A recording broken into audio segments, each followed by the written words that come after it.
kolesterol tinggi? Sekarang, tidak lagi. Minum Nutrif Benecol 2 kali sehari. Planstanol esternya telah teruji aman, bantu turunkan kolesterol dan resiko jantung koroner. Nutrif Benecol, cara enak turunkan kolesterol.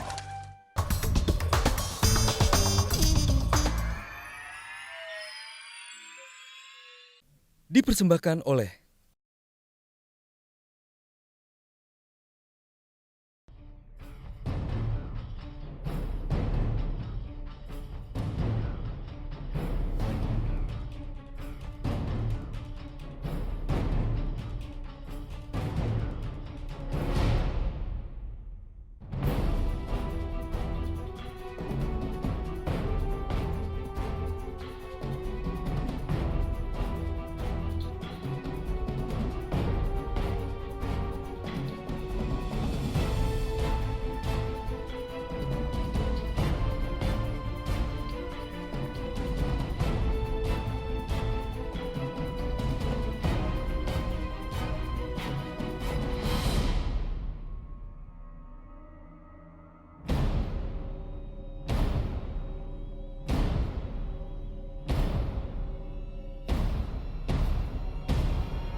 Ya, mencari yang mulia 2 hari lagi pendaftaran untuk menjadi hakim konstitusi akan ditutup 2 hari lagi. Waktunya untuk mencari siapa yang kira-kira memiliki kriteria yang cukup dan sekaligus juga bisa disebut negarawan untuk menjadi hakim penjaga konstitusi Republik ini. Apakah latar belakang politisi akan mempengaruhi? Saya ingin kalau Pak Mahfud saya sudah tidak sebut politisi lagi Pak, yang ini yang masih aktif.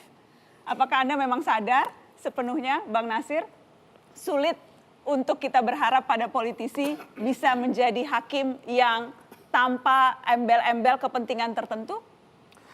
Ya memang tidak semua politisi seperti itu. Ya, Pak Mahfud MD sudah membuktikan ya bahwa beliau berhasil ya mengabdi di Mahkamah Konstitusi dan artinya sosok negarawan sudah disandang oleh beliau. Selamat di Mahkamah Konstitusi. Ya, Pak Hamdan Dua Zulfan hakim juga yang tertangkap tangan suap, dua-duanya orang parpol. Iya betul. Ya, Pak Mahfud itu orang parpol. Pak Hamdan juga orang parpol. Pak Patrialis, Pak Akil Ya, orang jadi parpol. itu bukan parpolnya menurut saya, tapi memang kepribadiannya itu mempengaruhi. Ya, jadi tidak semua kemudian kita kemudian bisa mengeneral seolah-olah dari partai politik itu pasti dia punya Tapi masalah. lebih rawan itu Anda akui kan? Saya akui bahwa memang itu sangat rawan dengan situasi politik yang hari ini. Ya, Ya daripada cari yang rawan-rawan kita cari yang jelas-jelas saja. Anda setuju kan? Oh, saya setuju, daripada kita cari yang rawan, lebih bagus kita cari yang aman. Jadi lupakan politisi untuk yang sekarang? Ya, kan sudah ada aturannya. Saya nggak tahu apakah dibatalkan oleh Mahkamah Konstitusi soal 7 tahun tidak aktif di partai politik. Itu batal itu. Gimana? Dibatalkan. Dibatalkan. Jadi Mahkamah artinya sekarang Konstitusi, siapapun yang masih daftar partai politik sekarang, besok mau daftar Mahkamah Konstitusi itu masih bisa. Dan ICW keras soal itu, saya tahu. Ya, yang pasti begini, kasus Patrialis Akbar Akil Mukhtar ini membuat orang menjadi traumatik gitu. Kalau mengusung politisi nanti kejadiannya kayak 2 orang ini. Walaupun mungkin bisa dikatakan 50-50. Ada 2 orang politisi baik, ada orang politisi yang buruk gitu ya. Di luar itu kan fenomena banyaknya politisi yang terjerat kasus korupsi yang ditangani oleh KPK. Saya ICW mencatat paling tidak sedikitnya ada 60 politisi yang terjerat dalam kasus korupsi. Nah, orang akan khawatir kalau politisi masuk, ya kalau nggak tabiat dia jelek gitu ya. Kalau nggak ada bargaining politik nih menjelang pilkada, pilpres, dan itu posisi sangat rentan. Sebagian politisi, kecuali Bang Nasir, itu kita ragukan komitmen anti korupsi. Anda harus sebut karena di samping Anda ya. Ya kan ada di samping. Kalau nggak ada di samping, sebut juga. Oke. Jadi memang wajar kalau kemudian kita merasa seharusnya ya untuk sekarang janganlah Ya politisi karena yang posisinya masuk. 50-50, artinya kalau salah memilih ya kalau nggak ikut ke Akil Mukhtar, ya ikut ke Pak Mahfud, gitu doang. Kalau saya sih tidak persoalkan latar belakang politik ya atau tidak ya. Tadi itu panitia seleksi barangkali akan lebih kalau saya katakan saringannya itu akan lebih ketat gitu ya. Jadi lubang saringnya itu lebih kecil ya kemudian untuk menyeleksi orang-orang tadi itu. Jadi artinya kalau misalnya latar belakang politisi atau pernah aktif di partai politik, tapi dia punya pemahaman ketatanegaraan yang baik, ya, pemahaman konstitusi yang baik, dan punya integritas yang baik, why not kalau kemudian panitia seleksi memberikan ruang kepada yang bersangkutan. Bahwa kemudian ada hakim Mahkamah Konstitusi berlatar belakang politik kesandung masalah, membuat aib dan sebagainya, itu resiko saya pikir. Resiko yang seharusnya bisa dikalkulasi. Pak Mahfud, saya ingin tahu untuk paling tidak meminimalisir konflik kepentingan. Dalam Perpu kita ingat sempat ada aturan yang akhirnya Perpunya dibatalkan oleh Mahkamah Konstitusi yang menyebut minimal ada jeda waktu 7 tahun. Karena untuk mendaftar jadi anggota KPU minimal 5 tahun, terakhir partai politik baru boleh. Ini Hakim Konstitusi mau hari ini orang parpol, besok daftar Hakim Konstitusi masih bisa. Jadi sama sekali tidak ada saringan apapun. Secara yuridis saya kira masih bisa dan memang tidak selalu kalau orang parpol itu jelek seperti dikatakan tadi Pak Nasir. Dulu saya pernah usul begini ke Pak Joko Suyanto waktu Menko Polhukam. Pak Joko,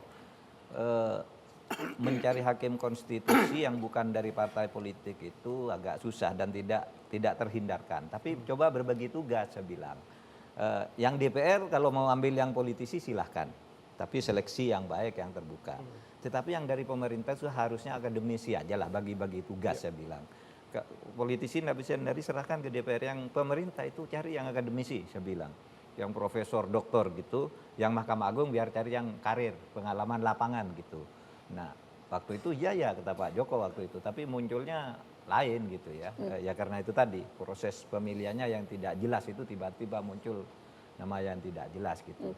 Nah oleh sebab itu tidak apa-apa, yang penting saya kira dari Perpu itu, dari Perpu yang dibatalkan oleh MK itu menurut saya ada yang bagus juga. Yang bagus apa? Yaitu proses seleksinya oleh sebuah panitia yang di DPR pun nunjuk misalnya ini panitia seleksi, nanti kami tinggal milih kan gitu. DPR jangan mewawancarai sendiri, kadang-kala kan tidak punya kapasitas juga orang-orang DPR menyeleksi sendiri. Tapi itu. Pak Mahfud kemarin itu kita lakukan mengundang beberapa tokoh ya. Untuk membantu Komisi 3 DPR RI menyeleksi. Nah muncullah Pak Wahidin Adam, itu salah seorang ya, tahu hakim. juga, tetapi kan akhirnya tidak bisa dirahasiakan, itu ada pembicaraan di balik layar juga. Sudah ini aja persepakatan antar parpol kan, kamu ini setuju, lalu itu paketnya gitu. Yang kayak presiden lah, bentuk tim seperti ini independen, lalu DPR butuh berapa? Butuh 6, butuh 3, kasih 6. Nih pilih, tapi melalui sebuah panitia yang independen itu yang Perpu dulu kan, yang Perpunya Pak SBY itu bagus sekali yang untuk itu. Yang kemudian dibatalkan oleh MK gitu ya. Menurut saya itu bagus untuk DPR seleksi, yang Mahkamah Agung pun kan harus begitu waktu itu di dalam Perpu. Yang pemerintah juga sekarang udah dilakukan meskipun Perpunya dibatalkan. Dan bagus loh yang hasil seleksi tim independen, karena generasi pertama dan kedua itu yang melahirkan Pak Bu Maria, Ahmad Sodiki, Mukti Fajar itu seleksi terbuka. Yang dilakukan oleh pansel independen. Dilakukan oleh pansel yang bebas, itu bersih. Tetapi yang kemudian sesudah itu di pemerintah mundur sendiri, lalu menunjuk secara sepihak gitu, terjadilah suatu. Kalau di DPR sejak awal sudah sering terjadi tawar-menawar begitu di antara para fraksi. Betul? Ada iyalah, saya orang dalam DPR dulu tahu lah tawar-menawar gitu. Tawar-menawar. Jadi Pak Mahfud itu bukan hanya sekedar pengetahuan, tapi pengalaman. Artinya memang yang kalaupun kita bisa berharap terhadap hakim konstitusi yang punya kriteria baik, itu seharusnya dari pemerintah, dari DPR tidak usah berharap banyak ya Bang?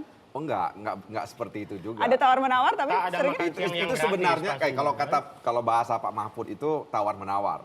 Tapi kalau kita bisa saling share ya, saling memberikan masukan. Cuma istilah saja yang beda. Beda aslinya tawar-menawar juga.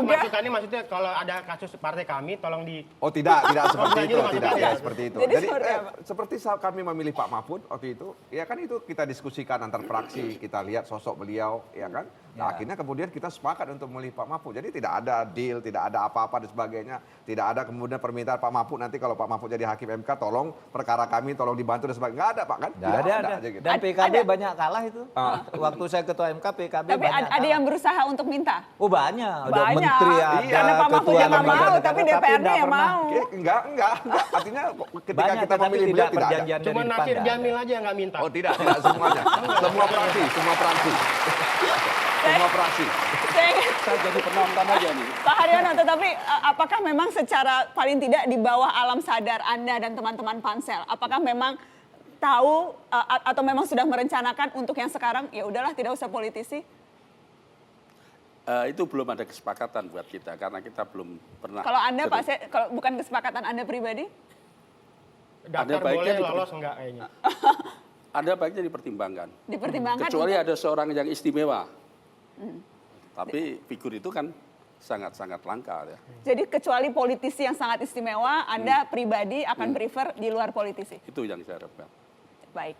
Ada banyak cerita soal modus-modus penyuapan, modus-modus penyelewengan di Mahkamah Konstitusi. Ada banyak cerita dan saya akan minta kesaksian Pak Mahfud MD setelah headline news setelah kita break dulu. Setelah break kita akan bahas soal apa saja modus penyuapan dan penyelewengan di Mahkamah Konstitusi.